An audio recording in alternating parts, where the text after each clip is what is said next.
글로벌 이슈 플러스에 들어왔습니다. 정말 잘 가던 미국 증시, 미국 증시뿐만 아니죠. 글로벌 증시 진짜 이제는 좀 걱정할 거리가 없나 보다 싶었는데 주말 사이에 또 하나의 숙제를 안겨주네요.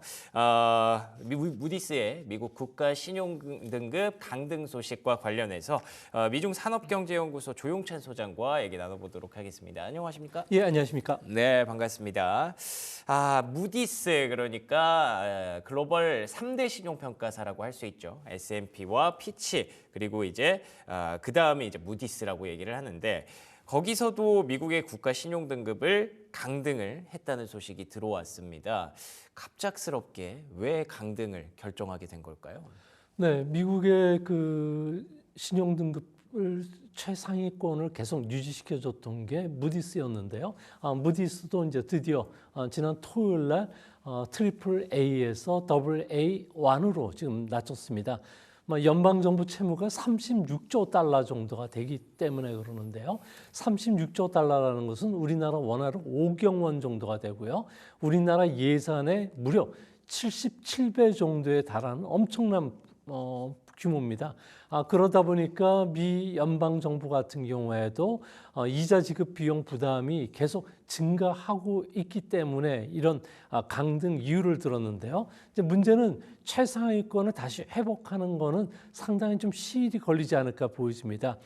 미국 연방정부의 채무 부담은 현재 GDP 대비해서 98% 수준인데요. 이제 트럼프 정부가 추진하고 있는 그 모든 소득층에 대한 감세가 항구화된다면 10년 뒤인 2032년도에는 GDP 대비 부채 비율이 134%까지 늘어나게 되고요. 30년 뒤인 2055년도에는 무려 220%, 일본보다 더 악화된 수준까지 도달하게 됩니다. 더 이상 지속 불가능한 수준까지 떨어질 수밖에 없다는 건데요. 만약에 이런 상태에서 미국이 리먼 쇼크와 같은 금융 위기가 발생을 한다면은 미국 경제는 급정지할 수밖에 없고 신용도는 한층 더 추락할 수밖에 없는 상황입니다. 그나마 다행인 점은 무디스 같은 경우에도 등급 전망을 네거티브에서 안정적으로 변경했다는 이야기인데요. 아무래도 경제 규모가 워낙 크고요. 그리고 세계 기축 통화 역할을 해주고 있기 때문에 언제든지 윤정기 달러를 발행할 수 있고 기업 같은 경우에는 외환거래 비용을 달러로 하기 때문에 추가 비용도 안 들고 주식시장에서 자금 조달이라든지 채권 시장에서 금리만 조금 높아질 뿐이지 채권 발행을 원활하다는 점에서 신용도는 계속 유지시키지 않을까 보여집니다. 그렇군요. 맞습니다. 무디스가 사실은 원래 안정적에서 부정적으로 한 단계 낮췄었다가 그게 사실은 이제 국가 신용 등급을 강등할 것이다라는 예고성 조치였다고 하더라고요. 근데 그 부분을 이번에 이제 강등을 현실화시킨 거죠. 그래서 갑작스럽게 나온 건 아니고요. 이미 우리가 조금 알고 있었어야 됐는데 그냥 우리가 좀 아쉬운 건 시장 잘 가고 있는데 갑자기 여기서 약간 초를 치고 뒤통수를 치는 느낌이라 좀 아쉬울 뿐인 거죠. 어쨌든 저희가 과거 사례들을 비교해 봤을 때 채권 시장에 좀 단기적으로 타격이 있을 수밖에 없지 않을까라는 생각이 들어요. 어떻게 보십니까? 네, 2011년에 그 스탠다드 포어스가 미국의 국가 신용 등급을 강등을 했는데요. 이때 전 세계적으로 달러뿐만 아니라 그 국채 그리고 주식시장에 큰 변동을 초래했습니다. 대신 상품 시장 그 중에서도 골드 같은 경우에는 큰 폭으로 상승을 했는데요. 지금은 2021년도보다는 경제 상황이 좋고요. 하지만 재정 상황은 상당히 안 좋습니다. 연방 정부의 그 재정 수가 GDP 대비를 비교해 보면 22년도에는 마이너스 1.3%로 악화됐었는데 23년도에는 마이너스 5.5, 현재는 마이너스 7까지 지금 떨어져 있는 상태입니다. 아무래도 재정 악화는 계속 멈추지 않고 있고요. 또 재정 거버넌스도 전혀 개선이 되지 않고 있기 때문에 아무래도 미국 국채에 대한 투자 매력은 더 떨어지지 않을까 보여집니다.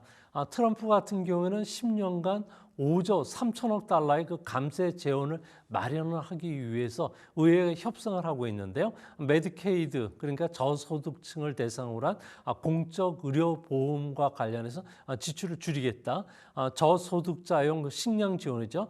푸드 스탬프도 이제 줄이겠다. 그리고 녹색 에너지 예산 삭감뿐만 아니라 머스크가 이끄는 정부 휴일화부가 연간 그 1조 달러 예산 삭감을 위해서 지금 노력하고 있다. 그리고 관세 수입이 4월 달에는 160억 달러로 사상 최대로 좀 들어왔기 때문에 어느 정도 재정 적자를 줄일 수 있다고는 하지만 아무래도 재정 악화는 피할 수는 없을 거로 보여집니다.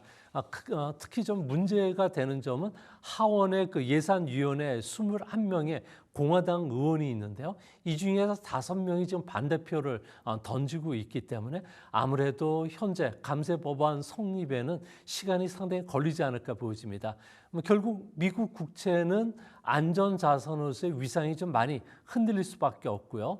이 때문에 미국 국채 보유를 좀 축소하려는 움직임이 빨라지고 있는데요. 이 때문에 그 중국 같은 경우에는 일본 다음으로 많은 미국 국채를 보유했지만 지금은 3위 국가로 좀 물러선 상태고요. 또 위험 도피 현상으로 해서 자금 쪽이 미국 국채에서 빠져나오면서 안전 통화 역할을 대신해주는 그 금이라든지 그리고 호주 달러라든지 그리고 스위스 프랑, 일본 엔 쪽으로 움직일 가능성이 더 높지 않나 보여집니다. 그렇군요. 다시 한번 안전자산 선호 심리가 이번 주에 일단 단기적으로 좀 높아지지 않을까라고 보고 계신데요. 지난주에 사실 흐름까지만 놓고 보면 지난주에도 금리는 계속 조금씩 올랐거든요. 근데 주식시장은 화랑을 보였어요. 이 차이에서 많은 분들이 좀 의아해 하시는 분들도 계셨는데 이건 어떻게 설명이 되는 걸까요? 네, 뭐 상호관세가 발표됐던 4월 2일 같은 경우에는 트리플 약세 그리고 미중 간의 115%포인트 관세를 낮췄을 때는 트리플 강세가 찾아왔습니다. 이때 주식시장은 레버리지 펀드가 공격적인 그 자세를 임하면서 주가도 끌어올리긴 했는데요. 하지만 미국 국채 같은 경우에도 수익률, 가격은 떨어지는데 수익률이 급등한 것은 미국 헤지 펀드들의 그 포지션 정리 때문에 그렇다고 합니다. 헤지 펀드 같은 경우는 베이시스 거래 방식을 즐겨 사용하는데요. 무역에 대한 그 불확실성이 해소가 되면서 그 레버리지 해소에 나서면서 10년물 국제 수익률이 급등을 했다고 합니다. 이제 그 미국 같은 경우에도 이번에 무디스가 신용 등급을 떨어뜨림으로 인해서 경기나 주가, 달러 같은 경우에도 쉽게 떨어지는 그 프리폴 그러니까 소위 말해서 자유 낙하 현상들이 이제 일어날 가능성이 큰데요. 이렇게 되면 헤지 펀드들 같은 경우에는 베이시스 거래를 더 활성화시키면서 재정 거래를 통해서 더 많은 이익을 추구하려고 할 것이라고 보여집니다. 미국 헤지 펀드들 같은 경우에는 1조 달러를 미국 국제 시장에 투자를 하고 있는데요. 이 중에서도 베이시스 거래를 통해서 8천억 달러가 오고 가다 보니까 아무래도 국채의 변동성은 상당히 강화될 가능성이 크고요. 헤지 펀드들 같은 경우에는 자기 자본의 100배에 달하는 그 레버리지를 걸면서 움직이고 있기 때문에 여기에 그 변동성이 상당히 커지지 않을까 보여집니다. 이 때문에 국제 그 금융시장에서는 미국 국채보다는 금이라든지 호주 달러나 스위스 프랑, 일본 엔화를 더 선호하는 현상들이 일어나지 않을까 보여집니다.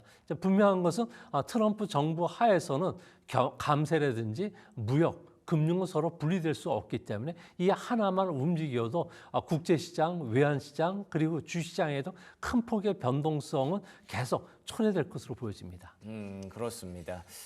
그러니까 지금까지 그 무디스가 발표했던 내용이라든지 3대 신용평가사가 왜 미국의 신용등급을 강등했는지를 생각해 보면 사실 트럼프 탓은 아닙니다. 그동안 누적됐던 미국의 재정적자 10년 동안 무디스도 그 결과를 보고 나서 지금 상황이 좀 안 좋게 흘러가는구나라고 생각해서 지금 판단을 한 거거든요. 그렇지만 이제 트럼프 정부 입장에서는 이게 이렇게 강등이 됐으니 뭔가 좀 보여줘야 되는데 하고 싶은 일은 또 세수를 줄이는 감세 정책이잖아요. 거기 안에서 계속 이게 부딪힐 수밖에 없고 시장의 변동성은 그때그때 이렇게 발생할 수 있다는 걸 여러분들이 알고 계셔야 된다라는 측면에서 계속 말씀을 드리는 거고요. 근데 이렇게 된다면 전반적으로는 관세 정책을 지금 완화하려고 했는데 트럼프 정부 입장에서 세수를 또 벌어들여야 하는 입장이잖아요. 관세를 계속 완화할 수 있을까요? 어떻게 보세요? 네, 관세 인하뿐만 아니라 뭐 다양한 정책들의 그 호재들이 이제 앞으로 쏟아질 것으로 보여지는데요. 아무래도 리스크 온 현상들을 가져오면서 트리플 강세를 유도하면서 경기를 좀 끌어올리려는 노력을 진행할 것으로 보여지고요. 특히 관세 정책과 관련해서는 트럼프의 지지율이 현재 40%, 관세, 무역과 관련해서는 20%밖에 되질 않습니다. 이 때문에 앞으로도 관세 정책을 이전으로 강경하게 돌릴 수는 없지 않나 보여지고요. 특히 이제 앞으로 눈여겨봐야 될 점은 아무래도 지지율을 더 끌어올리기 위해서 반도체에 대한 규제 완화를 대폭 완화시키고 AI 분야에 대한 규제도 완화시켜준다는 점에서 하이테크 관련주들이 오히려 상대적인 수혜를 볼 수가 있다는 겁니다. 또 한 가지는 다시 트럼프가 FRB를 압력을 가해서 6월 달에 금리 인하를 좀 하라는 이런 압력을 이제 좀 더 노골적으로 보여줄 가능성이 큰데요. 이 때문에 트럼프의 정책 그 호재들이 아무래도 주식시장에는 좀 안전판 역할을 해주면서 그 주식시장의 그 변동성 확대를 어느 정도 완화시켜주는 역할을 좀 해주지 않을까 생각이 됩니다. 그렇군요. 일단 뭐 지금 상황이 조금 냉각된 건 사실이지만 그렇다고 해서 트럼프 대통령이 본인의 정책들을 포기할 상황도 또 아닌 것 같아요. 지금 지지율도 많이 낮아졌고 이제 출범한 지 뭐 6개월도 안 됐잖아요. 그렇기 때문에 오히려 탄력을 받아야 되는 상황이라서 우리 입장에서는 그러니까 서학개미 미국 주식에 투자하신 분들 입장에서는 트럼프 대통령의 정책을 좀 더 믿고 기다려야 되지 않을까 싶은데 단기적으로는 말씀하셨던 리스크 온 그러니까 위험자산 선호 심리가 높아지는 구간이 아니라 리스크 오프 위험자산 선호 심리보다는 안전자산 선호 심리가 좀 더 높아질 것으로 보시는 분들이 계시더라고요. 어떻게 보십니까? 아무래도 이번과 관련해서는 특히 그 내일부터 G7 재무장관과 중앙은행 총재 회의가 있게 되는데요. 여기서 트럼프가 또 넘어야 될 또 산이 있습니다. 아무래도 자유무역 확대와 관련된 기조를 계속 유지시키겠다는 다른 선진국들 그리고 트럼프 같은 경우에는 환율뿐만 아니라 관세 정책을 새로운 판을 짜겠다는 이런 생각이 충돌하면서 이번 그 화요일과 수요일 날은 충돌이 좀 발생할 가능성이 있지 않나 보여집니다. 다른 그 선진국들 같은 경우는 서로 연대를 해가지고 관세 정책에 강하게 반대를 할 것으로 보여지는데요. 이 때문에 4월 달에 있었던 G20 재무장관과 중앙은행 총재 회의에서는 성명문도 발표가 되지 않았습니다. 이번에도 G7 회의에서도 발표되지는 않을 것으로 보여지는데요. 이 때문에 미국 같은 경우는 G20뿐만 아니라 G7과의 그 틀에서 조금 좀 멀어지지 않을까 생각이 됩니다.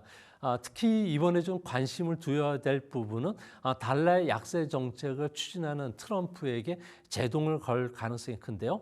다자간 협치 없이는 좀 불가능하다는 그 환율과 관련된 코멘트들이 나올 가능성이 크지 않나 보여집니다. 뭐 통상과 관련해 가지고는 그 프라자 합의 2.0에 의해서 환율 통상 문제와 관련해서는 좀 새로운 틀을 짜려고 하겠지만 다른 선진국들 같은 경우에는 2017년 5월 달에 자신들이 환율은 시장에서 결정돼야 된다. 그리고 무질서한 움직임은 경제나 금융시장에 악영향을 주기 때문에 이를 피해야 된다는 성명서가 발표됐는데요. 이 이후에는 이런 그 불문율이 계속 유지해 왔다는 겁니다. 하지만 트럼프 입장에서는 그 무역 협상을 통해서 환율 수준의 그 목표라든지 관리 틀을 비공식적으로 좀 요청을 하고 있는데요. 이번에 G7 회의에서 환율과 관련된 견제 발언이 나온다면 원화도 지금 빠르게 절상되려는 그 움직임에 제동을 걸 가능성이 크지 않나 이렇게 보여집니다. 그렇군요. 앞으로 계속 환율이 좀 중요한 키포인트가 될 것이다라는 분들이 많으시던데 당장 뭐 지금뿐만 아니라 단기적인 이슈뿐만 아니라 올해 내내 하반기까지도 계속 이 얘기는 계속 나올 거라고 하니까 이 부분으로 조금씩 관심을 좀 옮겨보시는 것도 필요할 것 같습니다. 자, 그러면 어쨌든 중국이라는 큰 산 하나 넘었기 때문에 무역 협상은 다른 나라들은 좀 원활하게 수월하게 가지 않을까 생각하시는 분들이 많을 텐데 앞으로 계속 성과가 좀 나올까요? 어떻게 보세요? 네, 성과가 좀 나올 가능성이 높다고 보여지는데요. 아무래도 중국 같은 쪽에서 이제 수입하는 식품들 같은 경우에는 현재 재고가 2주일밖에 안 남아 있습니다. 미국 안에서요. 의류나 신발 같은 경우에는 한 10일, 그리고 가구나 장난감은 15일. 그리고 재고 수준이 그나마 많은 기계라든지 전기, 수송기계, 광학기계 같은 경우에도 1개월 정도밖에 재고가 없다고 합니다. 이 때문에 월마트라든지 타겟이 지금 비상이 걸린 상태고요. 이제 가격을 인상을 할 수밖에 없는 상황이라고 합니다. 이 때문에 트럼프 같은 경우는 7월 4일 독립기념일 전까지는 다른 나라와 관세 협상을 큰 틀에서 합의를 서두를 것으로 보여지는데요. 하지만 미국과 중국과의 합의 과정을 봐왔던 다른 나라들 같은 경우는 이렇게 쉽게 합의는 해주지 않을 것으로 보여집니다. 특히 EU 같은 경우에도 철강이나 알루미늄, 자동차에 대한 25% 관세에 대해서 상당히 반대하고 있고 보복 관세를 지금 부과를 좀 준비를 하고 있는 상황이라고 합니다. 이 때문에 우리나라, 대만 그리고 그 일본과 관련된 협상도 당분간 조금 시간이 좀 걸리지 않을까 보여지고요. 우리가 이만큼 또 시간을 늘리면 미국 입장에서는 다급해지기 때문에 아무래도 품목별 관세라든지 반덤핑 관세를 좀 부과하는 이런 그 사례들이 점점 늘어나지 않을까 보여집니다. 알겠습니다. 어쨌든 관세가 이제는 고점을 지나왔고 조금씩 떨어지지 않을까 기대하는 분들이 많으실 텐데 그러면 우리가 누릴 수 있는 경제적 효과나 뭐 투자 포인트 이런 부분들이 좀 있을까요? 네, 미국 같은 경우는 관세율을 이제 대폭 인하를 시켰는데요. 이 때문에 실질 실효 세율 같은 경우에는 24%에서 15%로 아주 낮아졌습니다. 1934년도 기준으로 봤을 때는 여전히 높은 수준이지만 이전에 비해서는 낮아졌다는 거죠. 이 때문에 예일대에서 그 조사한 자료에 따르면 관세가 물가를 한 2% 정도 끌어올리게 되고요. 연간 한 2,237억 달러 가계가 부담이 조금 늘긴 하겠지만 아무래도 이번 그 2분기 실질 GDP 성장률 같은 경우에는 표면상으로는 마이너스에서 플러스로 돌아설 가능성이 높다고 합니다. 이렇게 되면 기술적인 경기 침체에 빠질 가능성이 없다는 측면에서는 주시장이 호재가 될 것으로 보여지고요. 중국 같은 경우는 이번에 관세율이 낮아짐에 따라서 중국이 그 실질 GDP 성장률 같은 경우에는 115% 관세 이전에는 한 마이너스 2.9% 성장률이 떨어지겠지만 이번 조정으로 해서 1% 안팎의 성장률이 좀 떨어지지 않을까 보여집니다. 이렇게 된다면은 올해 5% 성장률 목표는 충분히 달성이 가능하고요. 또 중국이 성장률이 1% 하락하면 세계 성장률은 0.2%포인트 정도 떨어진다는 점에서 중국 경제가 연착륙했을 경우에 세계 경제, 우리나라 경제에도 미치는 영향이 크지 않을까 보여집니다. 그렇군요. 앞으로 계속 이 얘기는 좀 반복될 것 같습니다. 미국의 재정 적자를 줄이고 만회를 하기 위한 미국의 다양한 정책들이 쏟아질 텐데 그게 과연 미국에 대한 신뢰도를 계속 쌓아 올릴 것이냐 아니면 반대로 꺾을 것이냐에 따라서 채권 시장의 변동성은 좀 커지지 않을까 싶고요. 그래도 관세라는 큰 산을 우리가 조금씩 넘고 있다는 점에서 긍정적인 부분을 좀 더 많이 보려는 노력이 필요할 것 같습니다. 지금까지 미중산업경제연구소 조용찬 소장과 얘기 나눠봤습니다. 오늘도 좋은 말씀 고맙습니다.